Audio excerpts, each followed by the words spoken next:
గగన్ని చూసి తార మాత్రం ఎలాగైనా గగన్ వచ్చాడు కదా, నేను పెళ్లి చేసుకుంటానన్నయ్య అనే విధంగా అంటుంది. ఏం మాట్లాడుతున్నావు అమ్మా? ఇప్పుడు గగన్ వచ్చాడని చెప్పేసి అతని చేత మూడు ముళ్ళు వేయించుకుంటావా? అవునన్నయ్య, ఎట్టి పరిస్థితిలో గగనే నా ప్రాణం అనుకున్నాను.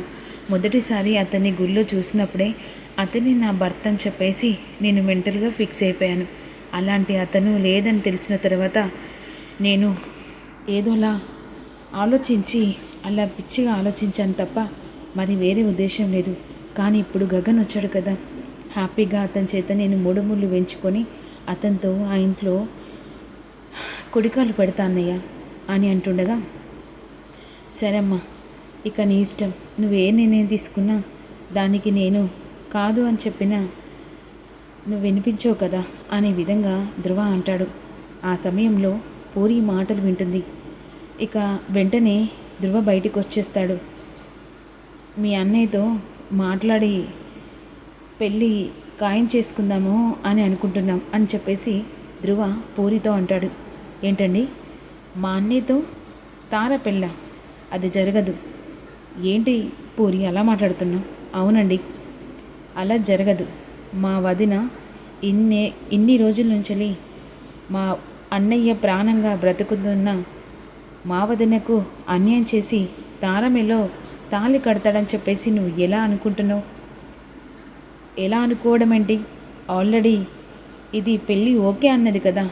అనుకోని కారణం వల్ల గగన్ చనిపోయాడని చెప్పేసి నా చెల్లి అలా మిస్బిహేవ్ చేసింది తప్ప ఇంకేం లేదు కదా. ఒక ఆడపిల్ల అలా మిస్బిహేవ్ చేసినట్ట క్రూరత్వంగా ప్రవర్తించి నాన్న చిత్రహింసలు పెట్టడం అది మిస్బిహేవ్ అండి. సరే అండి, మీకు అలా అనిపిస్తుంది మీ చెల్లెల గురించి, కానీ మా అన్నయ్య గురించి నేను చెప్తాను వినండి.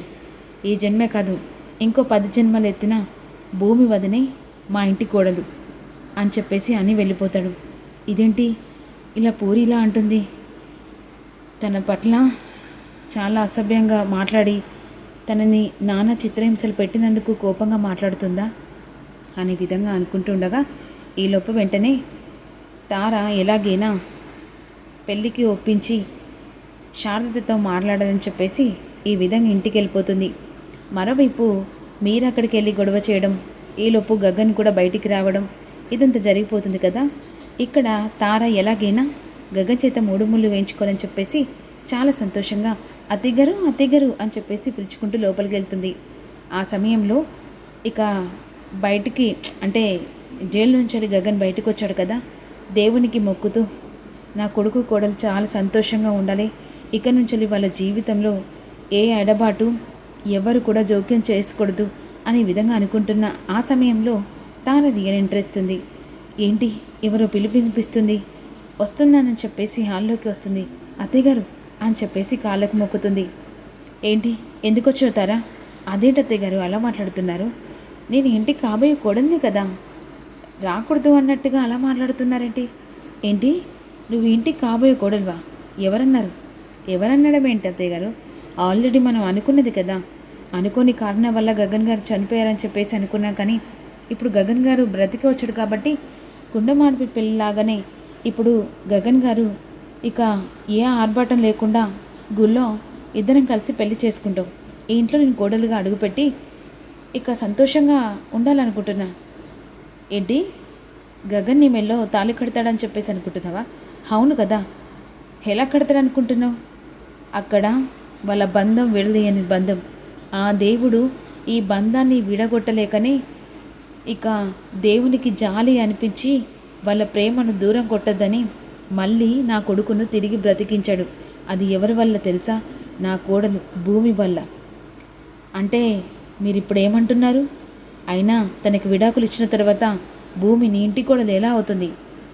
ఎవరు విడాకులు ఇచ్చారు? నా కొడుక? నా కొడుకు విడాకులు ఇవ్వలేదు. విడాకుల పేపర్ కూడా చించింది. ఏం మాట్లాడుతున్నారని? అవును, అయినా మొగుడు చచ్చాడని చెప్పేసి ముండబోయబోతున్న భూమి ఈ ఇంటి కోడలు అవుతుందంటే సరిపోతుందా?